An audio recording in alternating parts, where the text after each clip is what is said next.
Welcome to Sunday Interview with me, Brevazio Zulu. 2019 is threatening to be a challenging year with a biting power deficit and a poor crop yield, putting pressure on government, families and business. Government is operating in a very challenging environment with limited resources, low reserves and a long list of development and economic issues to deal with. In a few weeks' time, the Minister of Finance will be presenting the 2020 budget to Parliament, outlining government's intentions and plans for the next year. Which path should he take?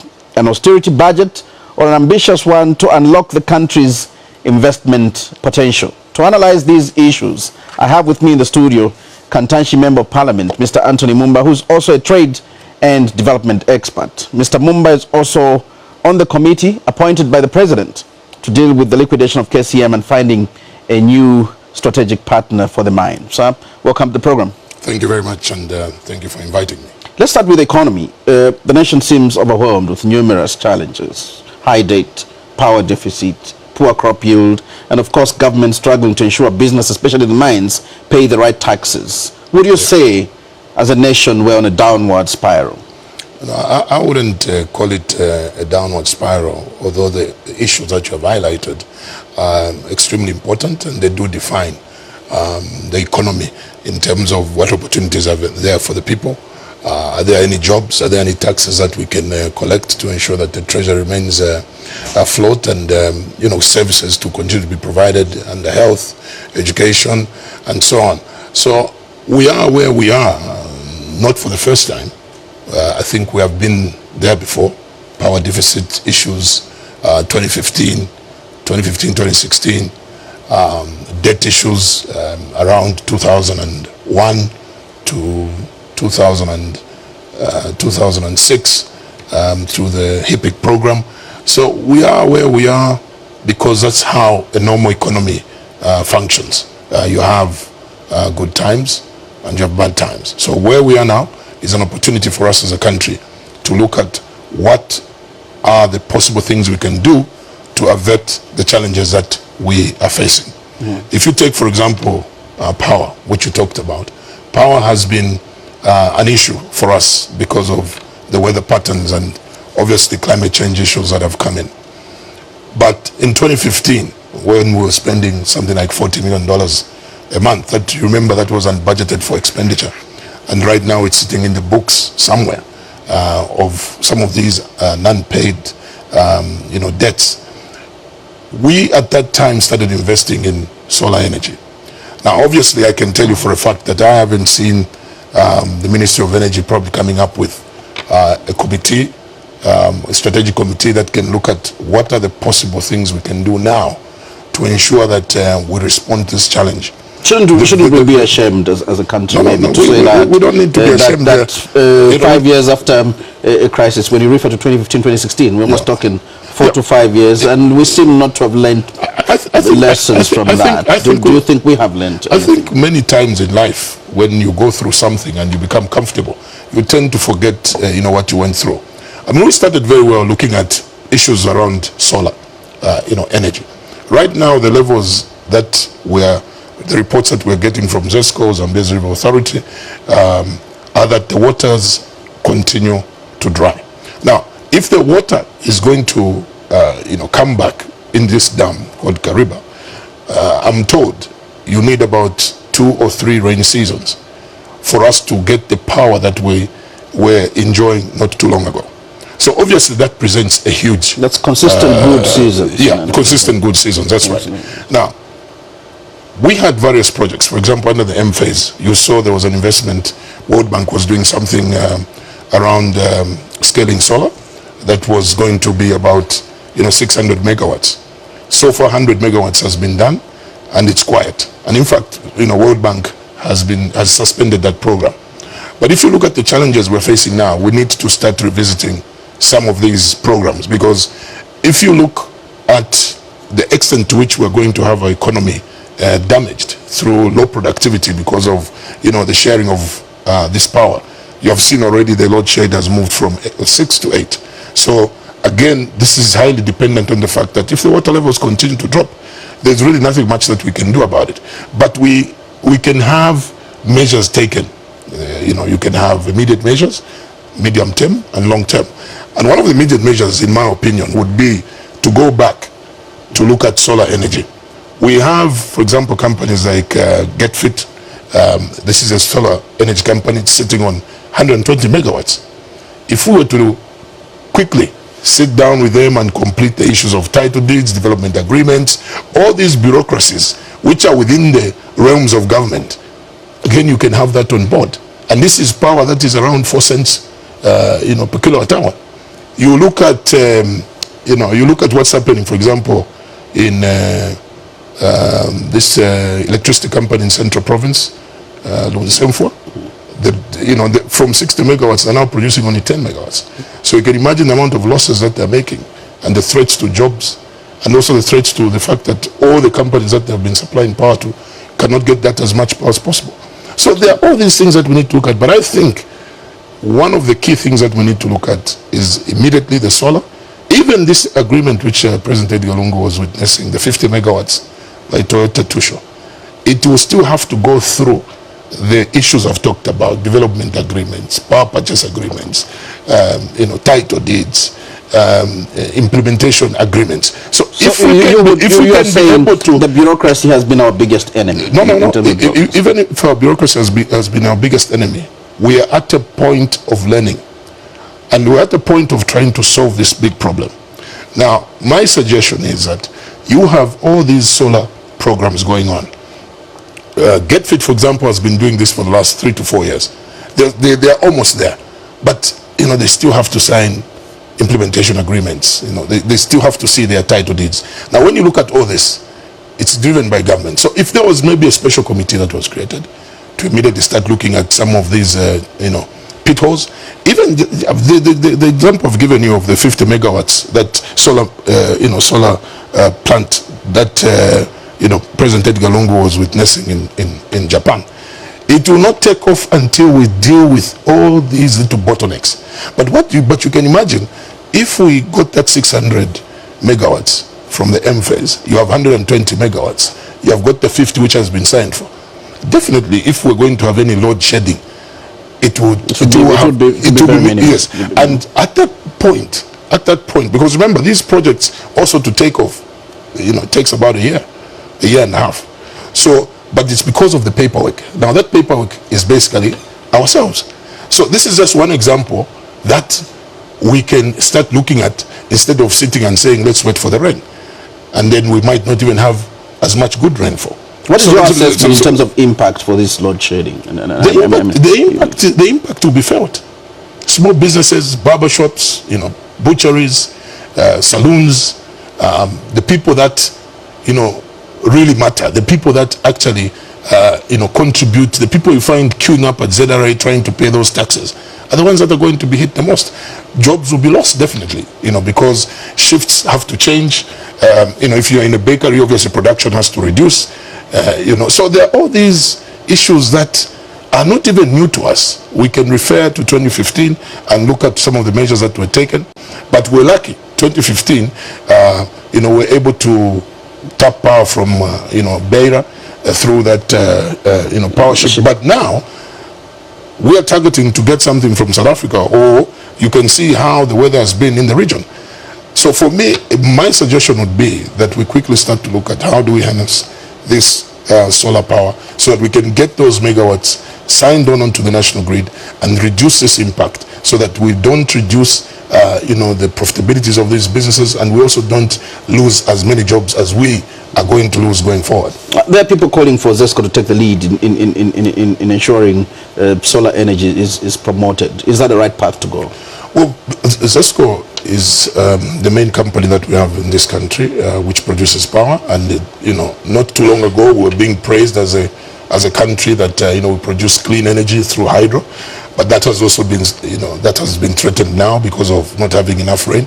Now what we have is an opportunity of solar, okay, which we have enjoyed sunlight 365 days. It's an area that only started being tapped in 2015, if you remember very well. Conversations of solar lights, all these energy saving bulbs and so on and so forth. But ZESCO right now, in my opinion, has got too much work to do. But in any case, if you're going to get the power from solar or from the M phase that I was talking about, you still have to push it into the national grid, and that's ZESCO.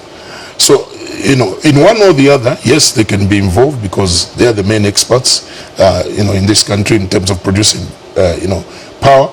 But I also think that their plate is full. We can look at other ways the private sector to play a role. Who can actually roll out this. Solar is the lasting solution to this problem? I think you know, for me, when I look at the immediate solution, it's better than sitting back and waiting for the rain. I think I would go for that one. Let's move on. There's the story of high cost of mealie meal, Zambia's staple food. This also remains a major concern for the government. Do you think there's a solution in sight? Well, first of all, I think that I would like to take this opportunity to commend the acting president's position. You know, honor the vice president, you know, Ngawina. I think there were quite a number of statements that were conflicting on this matter. Look, this is not the first time we're going through this crisis in terms of maize prices escalating and becoming unbearable as it is now, because obviously the price which is there is unbearable. It's higher than even our largest denomination as a country in terms of our value of money. In the past, these are some of the measures that have been taken, and I'm waiting to see whether that is going to happen. We all know when the exchange rate starts to affect, you know, our kwacha terribly, Bank of Zambia does tend to move in somehow, but of course, we're a liberalized economy.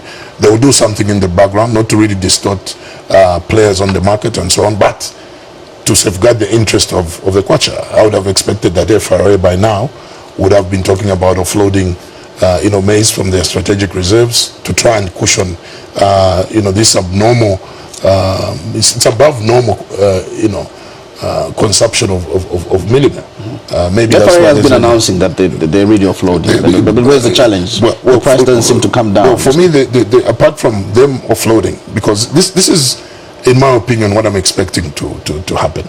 You know, what we have is, you know, the people that are in the business of stock feed, for example, they seem to be sitting on a good amount of maize, okay, white maize, specifically for, you know, poultry activities and so on. On the other hand, we've got FRA, which you're saying is offloading, but we're not seeing the difference in terms of the price. Maybe the argument of, you know, smuggling comes in. But I think that, again, you know, when you have a crisis such as this one, you have to come up with, you know, a team that will look at various options. And I can tell you from the rate at which I'm seeing these prices of mealie meal, in terms of trying to, you know, calm the market, because what we have is enough mealie meal in our shops, in our trading centers. But what the challenge is the price of that mealie meal. So the two different things. So distorting information out there for the people in some areas. In some areas, there's been some information, you know, on like social media. Like panic buying. How credible that is still debatable. It's still panic debatable. buying versus high cost. But sometimes you can even attribute this to domestic politics.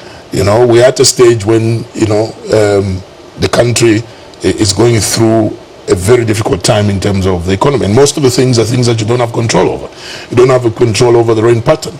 You know, which also has affected your crop yield, it has affected your production of power, because traditionally that's what you have been using. You have been using hydro all along. So for me, what FRA needs to do is to, as you have said, they have been offloading the maize on the market, but I think there should also be communication in terms of also why they have seen this difference in terms of, you know, the prices shooting to where they are now. Because I can tell you, Grevazo, 2 months from now, we have got the next phase of when we need a lot of maize, and that is from January to March. So if here where we are, when we're about to go into rain season and people will be planting, we are where we are in terms of the price of maize, how price of mealie meal, how is it going to be next year, January to March? So definitely there should even be room for importation of, you know, maize. Maybe we can consider yellow maize, you know, from maybe countries like Mexico, and this has to be done in the shortest possible time, probably 2 months. And then you sit you live on the border. You live on the border. Let me finish this point, because this is what I'm thinking. You know, then you have You also have to make sure that the traders that are doing stock feed, who are sitting on white maize, start sitting down with them, do some kind of an agreement with them, get this yellow maize, swap it with them, because for them, the animals, poultry, yeah, you see what I mean. So there are all these interventions. They might look simple, but in the long term, in my opinion, they can actually help. Help in terms of reduction on the price. The other one is, you've got to find ways and means of, crushing the price. But again, that's something that can also be looked at as another option. Do we feel the millers are not being fair? We all know the production of milling in Zambia is not 100%. It's around 66%. And the reason that is that case is because of the supply and demand issues. And in the process, this is where we are.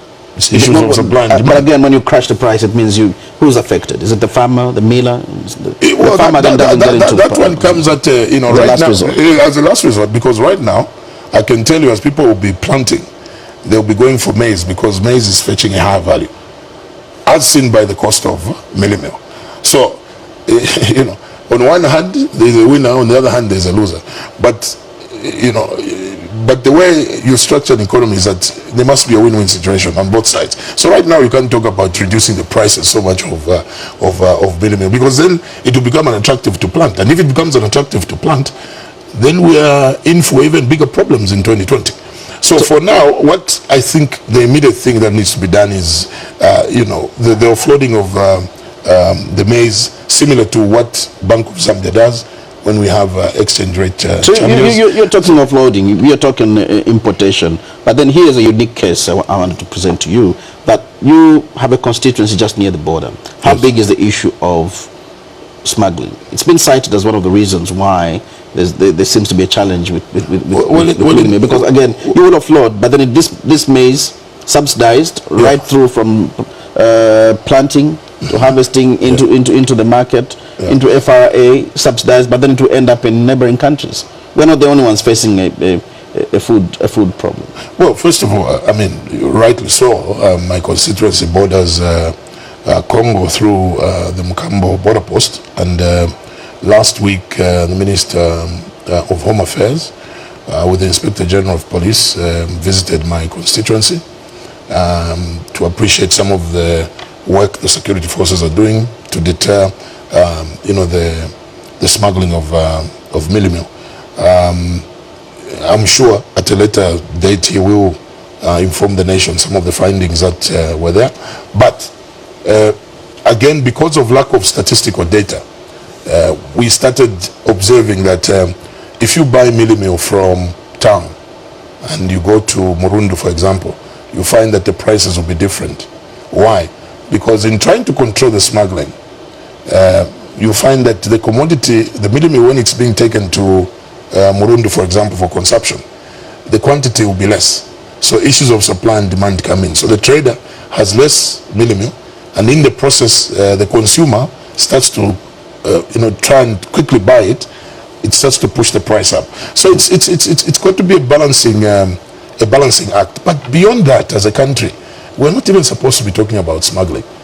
We have a huge market in Congo DR, where we can actually make so much money to support even our FISI program. So at the rate we're going, we may lose that market. We may lose that market because everybody, South Africa, which already is an export-led economy, obviously is looking at the opportunities that are there. I know because they know, Congo knows that it's struggling to get milling meal from Zambia. I know of businessmen who have been to my constituency asking me the processes of getting export licenses and so on. They'll be getting milling meal from South Africa, taking it to Congo, and it's very good money. I think a bag of 25 kg in Congo is about 400 kwacha, whereas here we're selling it at 150 kwacha. Of course, I don't agree and subscribe to that price, but for the sake of business, 400 kwacha is good.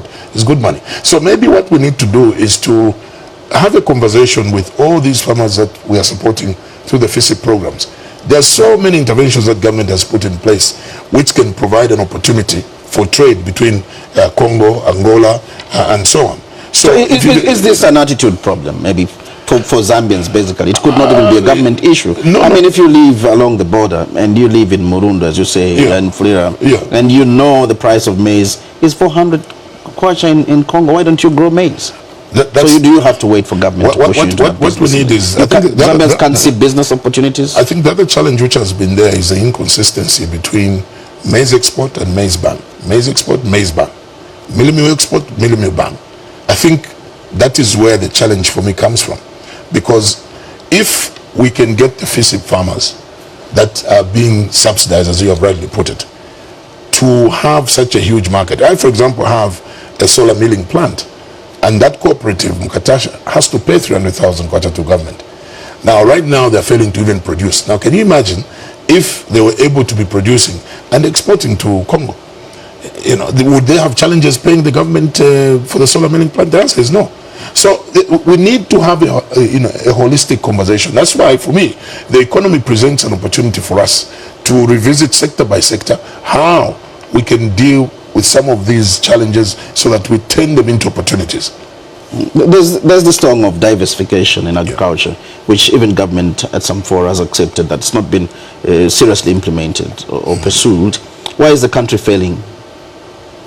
Well, Gravazo, I think that the issue of diversification language has been there for years and years, governments... For decades. And we seem to be comfortable by just saying we're diversifying, but not doing anything about diversification itself. We have said tourism, we have said agriculture, and here we are today. We're challenged with, food in certain areas. People are struggling to have a meal. We wouldn't be where we are today if really we diversified our economy. If really we looked at also other crops other than just the political crop, which is maize. We looked seriously at how cassava can create opportunities. Of course, we have cases which we can cite where cassava now is being used in, for example, in Mapula province to produce alcohol. That has created outgrower schemes. That has changed people's lives. In Northwestern province, it's being used in the mining processes. That has also changed lives. But we can go beyond that when we look at each crop, as a country, which can actually add value other than just minimum, other than just maize, rather. So, the diversification agenda, I think that we'll leave it to the people that are in office right now to clearly and closely look at it. I think that this, also the farming season as it's starting now, presents that opportunity that we can really go for crops that are high value in terms of money, and that will create, the wealth that we're looking for. Also, bearing in mind our weather pattern, which is a huge challenge. Let's stick on to the economy again. Yeah. The international jury is out there. Zambia's long-term currency ratings have been downgraded to junk status, or CCC plus, from a negative B. What does this mean? Well, first of all, my take on that is that credit ratings are very, very important. They speak a lot about the economy. They speak a lot about the opportunities that are there. I mean, these are some of the things that investors look at before coming into your country. They play a role in foreign direct investment opportunities, and obviously some of the reasons that Standards and Poor or Fitch Rating have given are some of the things that we can resolve. I mean, like I've said, they've talked about power, for example, being one of the reasons where they're seeing our economy slowing down. Of course, the IMF and World Bank have also slashed our growth rate to around 2%, understandably so.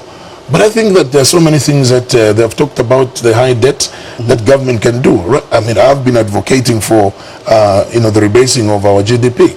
I strongly believe with the investments that we have made from 2010 to date, because the rebasing of the GDP is supposed to be every 5 years, we could be standing around $60 billion, in my opinion, looking at the road infrastructure, power, water, all these investments that we have made, which were not there in 2010.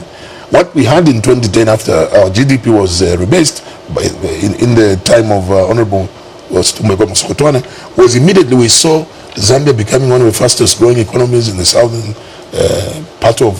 southern central part of Africa. We saw huge investments coming in mining. We saw a lot of interest being expressed in various sectors. The economy, there was so much cash flowing, and you can imagine this was just 2 years after the world financial crisis. So this is all about figures. It's all about telling the world that our GDP is not what it is now, and then we get out of it. Numbers don't lie, Grevasio. And the finance minister in Parliament was also on record of saying we are seriously considering this, and he did catalog some of the advantages that will come out from this decision. And he was also he made reference to the UN report, which actually requests countries to rebase their GDPs every 5 years. Because how are you going to appreciate what you have invested in your country? You have taken, those growth rates that we used to have of 7%, we kept them going good for people in the urban areas. But now, even in the rural areas, you're going to find the school. This is where the debt now comes in. You're going to find the school, you're going to find the hospital, you're going to find power being taken there. So these are some of the things that, in my own opinion, do drive me to a conclusion that if we did rebase our GDP, even the 56% that they talk about of our GDP, say you've only got a small space remaining. If you borrow, then you're done. You're done with you. Our GDP right now is about $24 billion. So we are standing in debt about $13 billion in terms of GDP. If we were to rebase that and we stand at $60 billion, you can imagine what the difference will be, the space will be. Even in terms of payment of a debt, there's nothing wrong with postponing a debt. I mean, if you're meeting all the interest obligations and you feel that the cash flow does not give you that much space, there's nothing wrong with that. So all these things I'm talking about are things that anybody who is in government and has been privileged by President Edgar Lungu to sit around his table when they're discussing these are things that they can talk about, and they're there. This is what we're pushing for you, sir. But now I wanted to ask, besides rebasing the GDP, is there any other way Zambia can clean up? Oh yes, because clearly you've stated this is a mess. But maybe I should ask: does the status junk status? Is it the correct one? Well, that's what they have called it. They have done that. Do you agree with it? Well, in a way, I for one have difficulties with that, because I think that as Zambia, there are so many things that we haven't done to respond to some of these issues that are being outlined. One of the things that they've talked about is, for example, that we're overburdened with debt. And so that creates, problems for us to invest further in, in the social part of our economy. But I think that the measures, for example, that are being taken, I mean, I've been having conversations with the new finance minister, Dr. Walengando.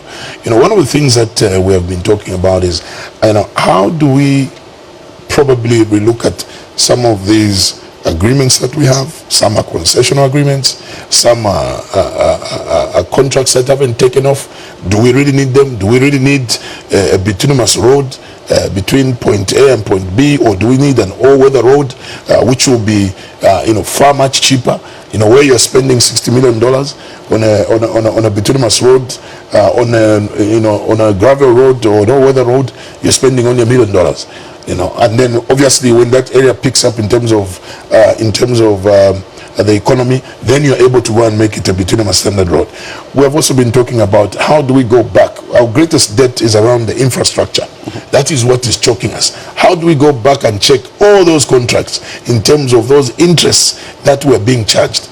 Because remember, again in Parliament, I did call on government to abolish a section in the contracts for infrastructure which talks about interest to be charged on any IPC which government does not pay on time.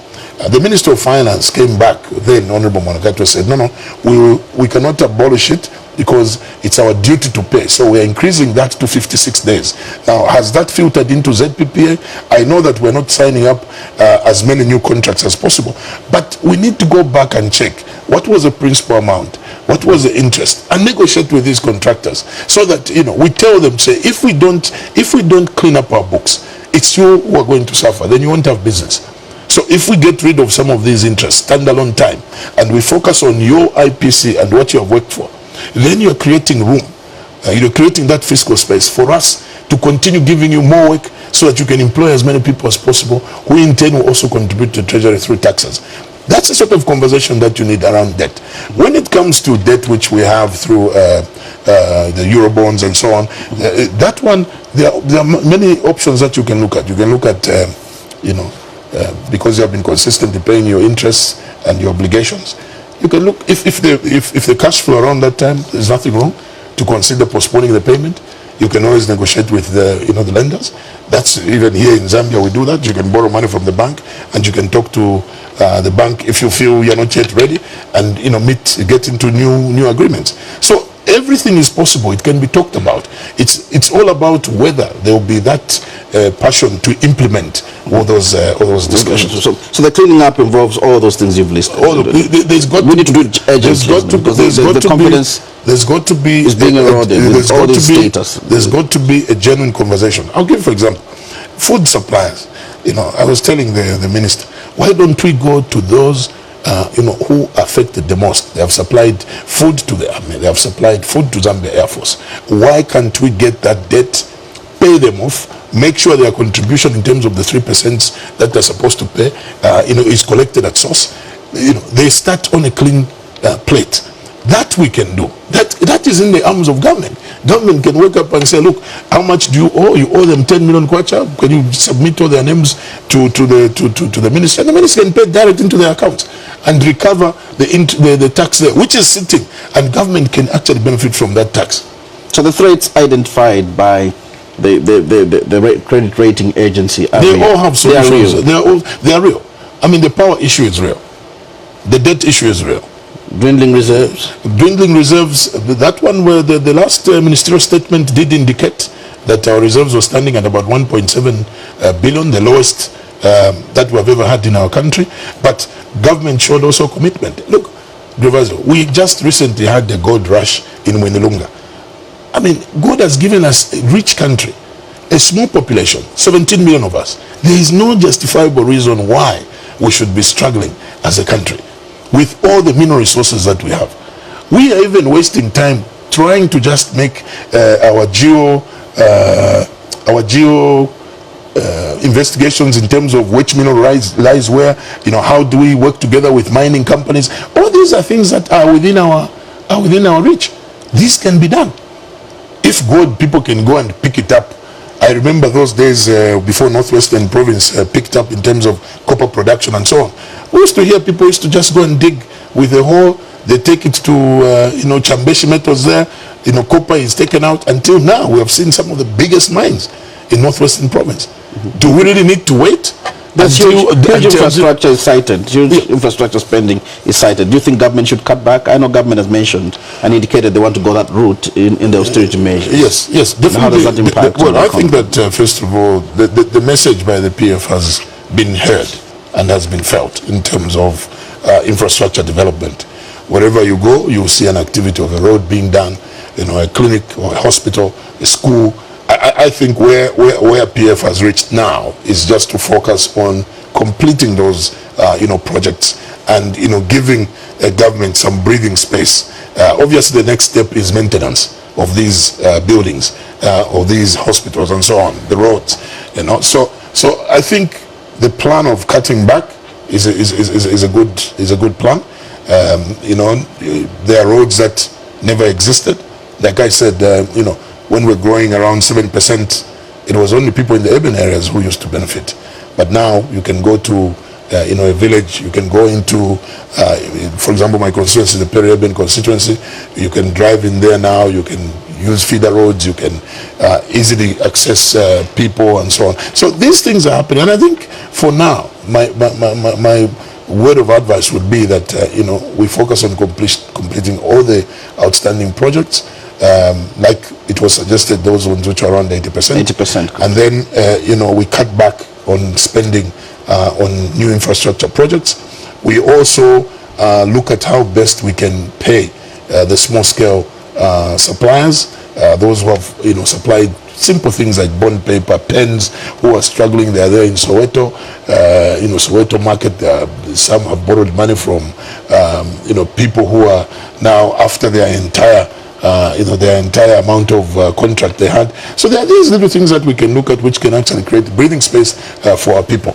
Let's look at the budget. In a few weeks, the Minister of Finance will be back at Parliament presenting the 2020 budget. Which way should he go? Well, first of all, before the Finance Minister, President Edgar Lungu will lay his vision in terms of his State of the Nation address on the 13th of September, where he is going to tell us which areas he's expecting to be ring-fenced, how he's expecting jobs to be created, how he's expecting, an increase in payment of taxes, how he's expecting the private sector to take advantage of the opportunity that he's creating, the business environment opportunity he's creating. And then that will spill into the budget, I think, in the first week or second week of October. And based on that, that is where the Finance Minister will draw his strength and bring the message as he will be reading us the budget to say he's a bearer of the message from His Excellency President Edgar Lungu. What should he focus on? I know the President will outline something, and well, you're an expert in your own way, in your own area, and you represent a constituency. What should the Minister focus on? Well, Gravazio, like you said, we have a cocktail of problems. We have water problems. We have the debt to deal with. We have challenges of collecting taxes. You have got the mining companies, some of them for 12 years, through ZCM Investment Holdings, no single dividend. The government has got shares in 9 companies, 9 mining companies, and only one pays dividends, that's Kantanshi, for the last 10 years. Now, where are you expecting to get money from? This is a sector, again, where you and me are subsidizing 3 cents per kilowatt per hour of power. Again, this is the same sector which is claiming to be making losses, so they are not paying any corporation tax. And this is a sector which is the backbone of your economy. This is the same sector which is coming back to you to say, give us VAT refunds. So they are bringing equipment and they're not making money. So what are they here to do? We've been too lenient. The nation has been too lenient. We have been extravagant in terms of trying to... Well, reckless might not be the word, but I think extravagant. To be extravagant is to be beyond kind in terms of trying to how this mining sector should actually be run. Look, we have tried everything. 2008, we tried the windfall tax. The mines fought it left, right, and center. 2019, sales tax. The mines fought it left, right, and center. But let's critically look at this sector. What are we actually getting out of there? What in the 2018 budget, Honorable Monakato announced that the mining sector had only contributed 5.6 billion kwacha, or 5.6 billion, 5.6 billion kwacha or 5.6 billion dollars, but 5.6 billion kwacha. The next was 900 million from non-traditional crops. Those were the 2 revenue streams that were announced. Now, I can tell you, you mentioned that I'm part of the team that has been tasked to deal with the issue of KCM. 2 mining companies have made presentations of interest to be strategic partners. And where they're coming from, they are loss making. So where are they going to get the money? Which bank is going to give them money? These are some of the things that we critically need to look at as a country. Why do we have 37 companies non-performing in terms of profit? You're keeping them. They are not meeting statutory obligations such as NAPSA. And yet small businesses are being followed to pay NAPSA. You're talking about parastatals. Yes. Those when you talk about 37, you're talking about parastatals. The parastatal companies. Before we move to there, let's look at the mines. Yeah, the mines. Yeah. The mines, so I'm giving a good example. You had argued with the word recklessness. But then we said, how does a mine which stay 10, 12 years without and never paying a single dividend, and then they go forward now to bid to get another mine, so they could stay around on another mine for 12 years. And this is a laughable matter, including KCM itself never paid a single dividend to government. It actually produced losses according to its figures up to $1.2 billion. The only company that pays ZCMIH is Kantanshi. So, I mean, as a country, these are things that we should take seriously. Do we really need to have $200 million worth of shares in Luanshya copper mines for 10 years, not even a single dividend? Because when ZCMIH is denied that dividend, it is the treasury, it is the people of Zambia that are being denied that money. Maybe that's what you get for failing to run your own mines, isn't it? No. Look, I think the struggle has been what would be the right tax for the mine. And I've given you an example. Why should you and me subsidize electricity for the mine? They are profit making. Solar, for example, will be producing per kilowatt hour 4 cents. I don't know how those figures will be. That I'll leave to government to look at, and if they're able to, because they'll be left with no option but to put them on the national grid. So for me, what I'm simply saying is that even with the challenges we've had with IMF, we could have easily cleaned them up by looking and rescoping what is currently happening, by us defining the way in which our economy should be able to work. No one will come and tell these mines to pay dividends if it will not be us. No one will come and tell those parastatal companies to pay as you earn, to pay statutory obligations, to pay ZRA if it will not be us. Let's look at, you're part of this team. You're leading, I think, part of members of the legislature, yeah, on the team appointed by the president looking to the issue of divorcing Vedanta Holdings, yeah, from KCM through a legal process, of course, and find a new partner. Yeah. It's been a little quiet. What is happening? Well, first of all, let me take this opportunity, Grevazo, to actually calm the people of Chingola and Chilabombwe and the Copper Belt. We haven't been quiet. Yesterday I did have a meeting with one of the Secretary Generals of the Mine Workers Union, who was equally expressing that concern. And I think we'll be meeting him later today to try and discuss with the Finance Minister some of the things that we're doing in the background and what we intend to present to the President. Obviously, you heard from the Minister of Mines that the major issue that we're waiting for is the legal issues to be dealt with. And obviously where we are sitting, we all know what the judgments have been.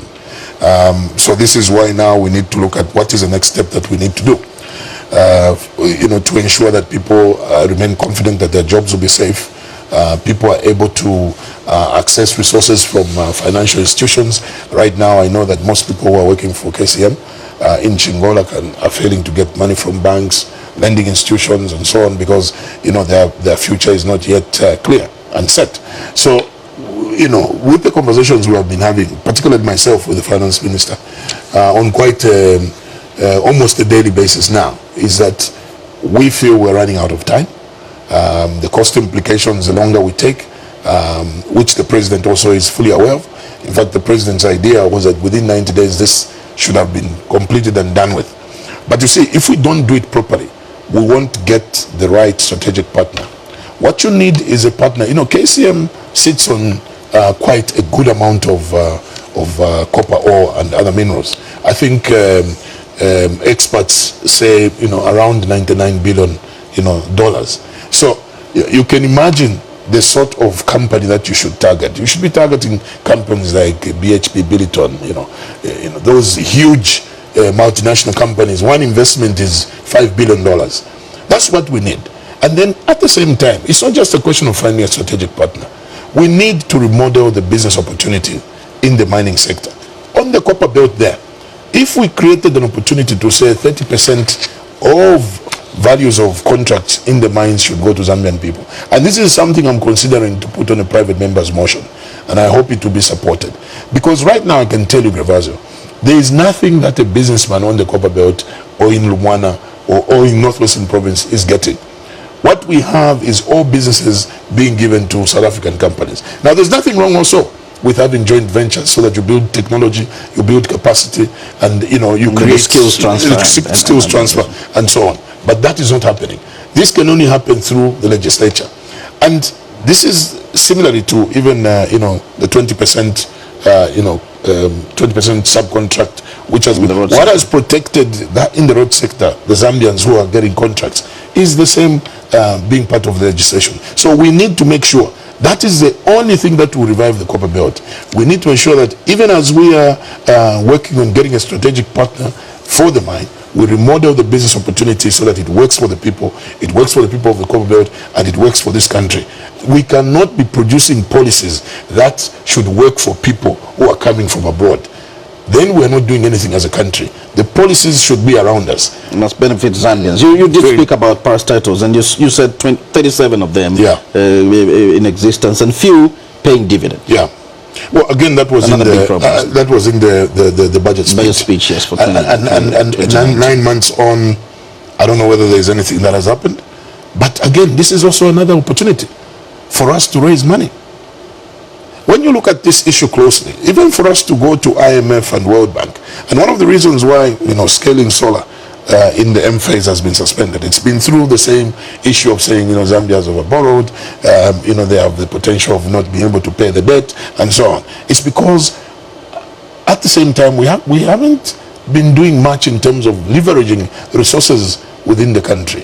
So why are we failing on these parastatals? You've said, and I want to repeat that successive ministers of finance have issued warnings calling out these parastatals to perform or face some sort of action, but there's been very little movement. No, look, let's take... so why are we keeping the 37? Let's take Zamto.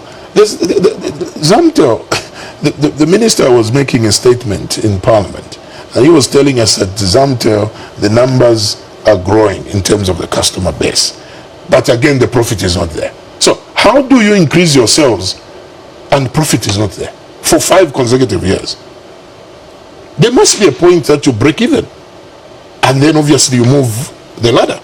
But remember, the same Zamto, when there was private capital in there, we saw how it's rebranded. And this has been the concern of the president, to say, how come when an individual is working for government, he's lazy? When he gets into private sector, his performance is beyond comparison.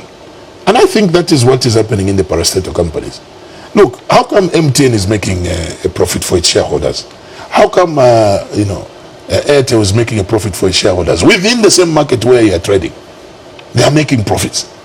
And you even have a bigger advantage. You have got investments around towers. You have the gateway. You have all these things that they don't have. So how can it be? So what am I trying to say? What I think we need is some private sector hand in these companies, so that we are able to remove the part of government, or reduce government presence in these companies. And then because the fresh capital, even this finance minister has come in, the first warning he has issued is that he has no money available for capital injection. So you can go to the financial market. Now, you're a loss-making company. Which shareholder is going to put money in a loss-making company? Shareholders put money in companies that they have seen an opportunity for getting a return on investment. There was an announcement by the finance minister in our 2019 budget that government will divest some of the shares in Zisclife, Indeni, and Zafiko, Zambia Forestry and Forest Corporation, by finding a strategic partner, of course, for Indeni and list the other two on the stock exchange. The process is rather slow. Maybe should government be more aggressive on listing parastatals onto the stock exchange? Where we are now, Gravazio, remember when IDC was actually being formed, and I remember the speech of the president in 2017, State of the Nation address. The pledge was that these parastatals were going to create about 1 million jobs. That has not happened, for a simple reason, that out of these, only 8 are profitable. And so if really this is the situation, do we really need to wait? We have Zambia Development Agency, we have got IDC itself, experts, trained, well vested in trade issues, well vested in finance, economics, and so on. I think we need to relook at these things. This is why in my earlier statement I was telling you that where we are now, even as gloomy as it looks, the solutions are there. It's a question of how we intend to apply ourselves. That's all. Should there be sacred cows? Well, I don't think there's, where performance is not there, why should you keep somebody? You might like them, but if they're not performing to produce results, why should you keep them? Companies? This is what I'm saying. Parastatal companies have got very good conditions of service. So how do they survive? A long time ago, I remember when I once worked for Zamto, government actually used to pay our salaries. It's only now that government, treasury has reduced, and therefore now they're keeping an eye on what they're paying for. But companies go and queue up there to be given money for operations. So 37 companies is a huge opportunity. 8 companies not paying dividends under ZCCM, a huge opportunity. So the choices are for those people that are holding these offices, how best they can be able to take advantage of this. We wouldn't even have a challenge of raising the $1.3 billion that IMF keeps, moving us from one position to the other. When we get to almost being there, they move us to another position. I think we've set our eyes... Would you advocate for a total sale of some of these companies? Not really a total sale. I would rather that, you partially privatize them. Government has a stake, the same way ZSM Holdings operates, so that, there is a way in which there is an oversight to ensure that these companies are, producing profits and creating the jobs that we're looking for. Because, Gravazi, when you look at it right now, like I've said earlier, there is no justification as to why copper prices are good. You continue producing losses and you continue denying the people of Zambia dividends. You continue denying the treasury resources. That's why there are other schools of thought that are going on in terms of taxation in mining, where a country just says, okay, the mining sector, no more taxes for you, just give us 10% of your production. Leave it. You take yours, ours remains. That's the only thing you pay in Zambia. There are those schools of thought. I mean, I'm coming from a mining meeting in South Africa in the Pan-African Parliament. Those were some of the proposals that were coming from various countries. Radical measures. Have they been implemented in any of the countries? No, not yet. No? I think in Guinea-Bissau there's something happening similar to that.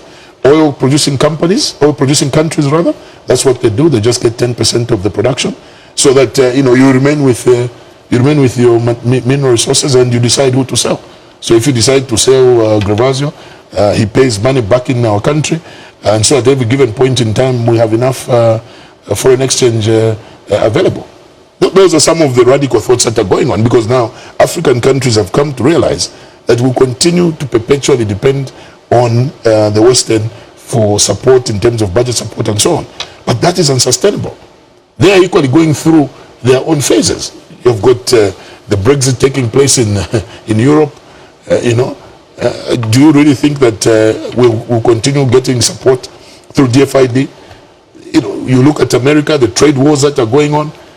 So every economy is going through its own phase.